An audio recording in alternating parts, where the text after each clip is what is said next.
All right, what's up, guys? Welcome back to Who's Better. We are going to spin the wheel 2 times to see what 2 teams we get matched up against each other. We're going to find out who's better overall all time. We're going to look at their all-stars. We're going to look at how many championships they got, playoff appearances, conference titles, division titles, all that good stuff. We're going to spin the wheel. Let's go. We got all 30 teams here. Let's spin it.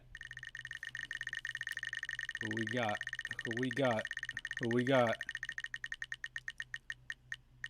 We got the Clippers. Let's see who goes up against the Clippers. Who we got? Let's see. The Hornets. All right. Clippers versus the Hornets. I like this matchup. Let's go. Let's dig into it and see what we can find on these two teams. Let's go. All right, let's take a look at how many times the Clippers have made the playoffs. So if we look here, we got the Clippers have been in the league since 1971, and they have made the playoffs a total of 16 times. 16 playoff appearances for the Clippers. Let's take a look at the Hornets, how many times they've made the playoffs. All right, so looking here, the Hornets have made the playoffs a total of 10 times. But the Hornets have only been in the league since 1989. So you could give the edge to the Clippers here because they have made the playoffs more times than the Hornets. But the Clippers have been in the league a lot longer than the Hornets have. So if you want to put an asterisk next to it, Clippers take the edge on this one. But you could go either way because Hornets haven't been in the league as long. All right, now let's take a look at how many division titles the Clippers have gotten in the Pacific Division. So it looks like we got here division titles for the Clippers. They have a total of 2 division titles. They won one back-to-back, actually, 2013 and 2014. Let's take a look at how many the Hornets have gotten. All right, so the Hornets are in the Southeast Division. The Hornets have won a grand total of 0 division titles. 0 division titles. I'm kind of surprised by that, but it makes sense looking at the overall picture. And the crazy thing is, Orlando Magic have won the most in the Southeast Division with 4.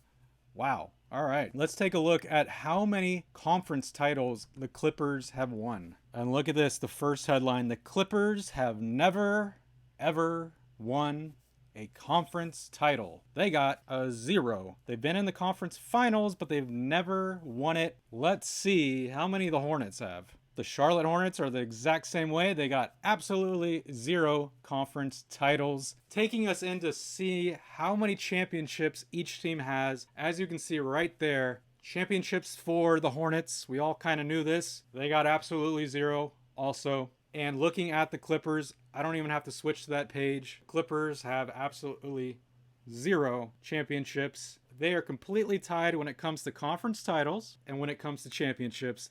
Clippers and Hornets, even playing. All right, so now we're going to take a look at how many All-Stars the Hornets have had. Not really how many, but which All-Stars they've had. And we're going to build an All-Star lineup over all the years the Charlotte Hornets have been in the league.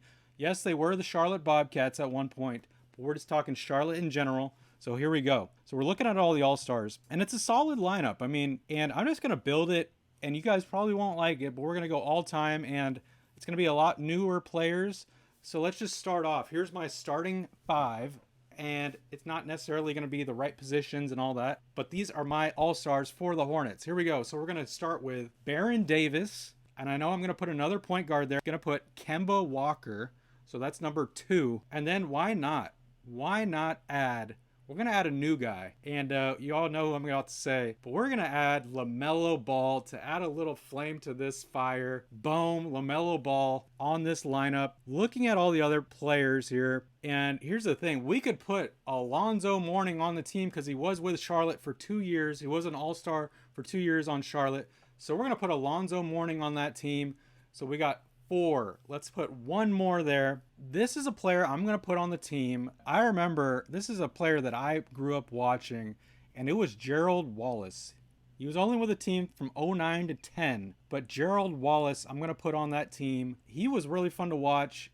He was also on the Sacramento Kings at one point, and I loved him as a player. It's going to be really hard to go up against the Clippers, but here we go. Let's look at the Clippers starting All-Star team that I create. Here we go. All right, so looking at the Clippers teams, I know there's been some really great players over the years for the Clippers. So we're going to start from number 1. I got to go with Chris Paul. I know he's not on the Clippers now, but we got to go with Chris Paul. He's the amazing point guard, and I'll take him all day long. So we're going to put Chris Paul on the lineup. I'm going to look way back here, and a great player for the Clippers year after year, Elton Brand. He was an amazing player for them. He was an all-star. Elton Brand in the lineup. I'm not going to say he's the best player, but we got to go Blake Griffin with Chris Paul, Blake Griffin. That was a fun duo to watch. We got to put Blake Griffin on that lineup. So we got Chris Paul, Blake Griffin, Elton Brand. That's 3. And then we got to put a newer player here. And I got to put the 2 newest players here to build out our starting 5. And we got to go with Paul George and Kawhi Leonard to round out our starting 5. I know these are new players, a little mix of old and new, but mostly new. And that would be our starting 5 right there. Kawhi Leonard, Paul George, Chris Paul, Blake Griffin, and Elton Brand. I think that's a solid starting 5. All right, so putting our starting 5 together, when you match up the Hornets starting 5 I came up with the Clippers starting 5 I came up with, I got to take Clippers all day. I think they would dominate that starting lineup. I think we got to give the edge to the Clippers because if you look at it, Clippers have more playoff appearances. They have 16 playoff appearances. Hornets only have 10. The Clippers also have 2 division titles. The Hornets have 0 division titles. But then when you go down to the conference titles, both teams have a 0. When you go down to the championships, both teams have 0. So the edge goes to the Clippers just because of the playoff appearances and because the division titles. I know it's not much, but they edge out the Hornets. I'm going to say the Clippers are better. So let me know in the comments who you think is better, the Clippers or the Hornets. I showed you who won the titles and all that good stuff, but who do you like better? Let's just go by that. Who do you like better, Clippers or Hornets? And me personally, I would choose the Clippers over the Hornets in general. I like watching them better. Post your comment, post your starting 5. Let's hear from you. Appreciate you watching the video. Stay tuned for the next one. I'll see you guys later.